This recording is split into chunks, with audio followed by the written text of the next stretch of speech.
Saamuna kana kun akkasitti moonii ta'ee jechuudha. Suufiin uffadhe jennaan suufiin akkasittiin takkanatti bal'ataa takka immoo asmaa gadi inja jal'ataa sirreessadhee wajjin rakkachaa jira.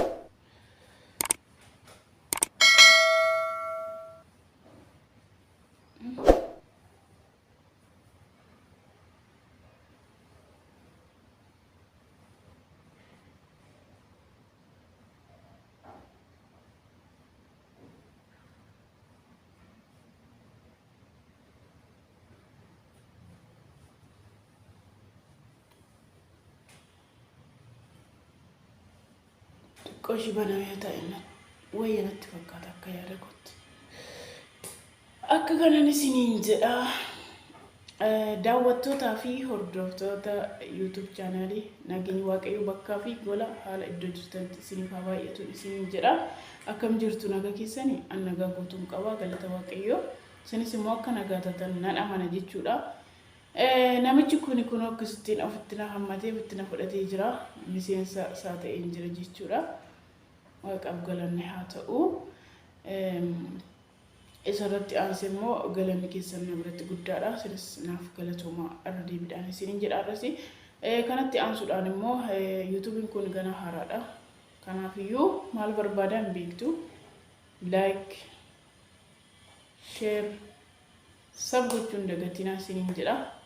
Fedhaaf jaalala waaqayyootiin isin gaafadhee jira irraan darbiinaa faffacaasaa isiniin jedha na jajjabeessaa. Kanuma barbaadan jire wanti nama rakkisa jedhamu kanuma kanan sirraa barbaada ilaalamuudha. Waan akkasii aramaa jaallata bakka walumaa galatti. Kanaaf na jajjabeessuun dagatinaa isiniin jechuu barbaada. Har'a maaliif dhuftee hojjettan immoo oduu xiqqoo tokko isinii qabadhee dhufee innis maalidha? Nama bareeda nama addunyaa kanarraa jechuudha. Addunyaa kanarraa nama bareeda tokko filatamoo nama biyya bareechu tokko filattaa jedhama mata dureen koo.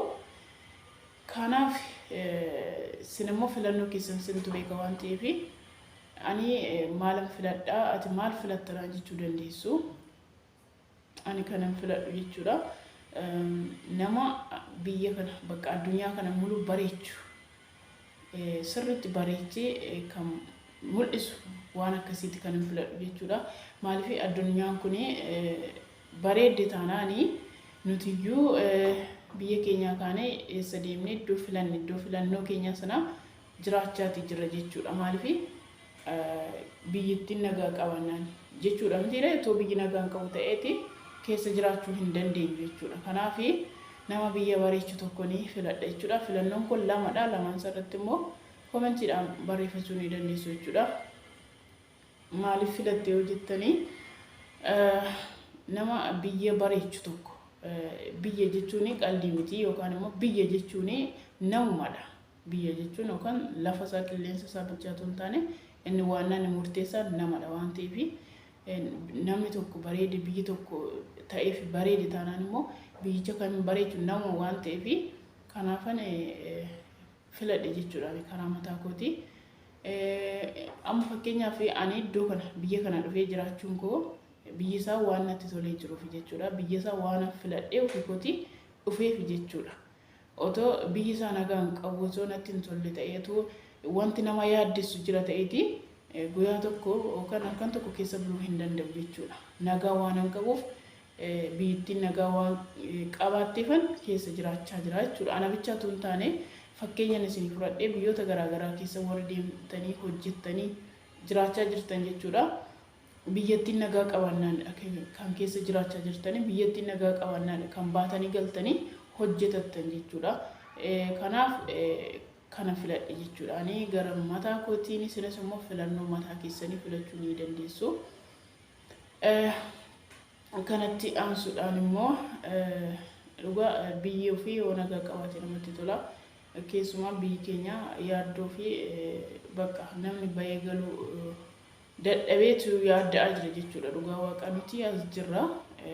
Uumaan nutti fakkaachuu dhiisuu danda'a garuu otoo keessa jiraanneeti baay'ee nu yaaddessa jechuudha. Kanaaf biyyi tokko nagaa dhabdee jechuun immoo nuti iddoo silaa nagaa jira nagaa qabna jennee jiraachaa jirruttiyyuu nutiyyuu nagaa hin qabnu jechuudha. Maaliif maatii keenya achi keessa jira achumadha nuti yeroodhaaf malee as dhufne yookaan yeroo dhufnu hin beektu waggaa muraasaaf kan dhufnu garuu biyyi isaa yookaan immoo haalli isaa yoo sitti mijatee ilaaltee itti dabalattee hin teessa jechuudha.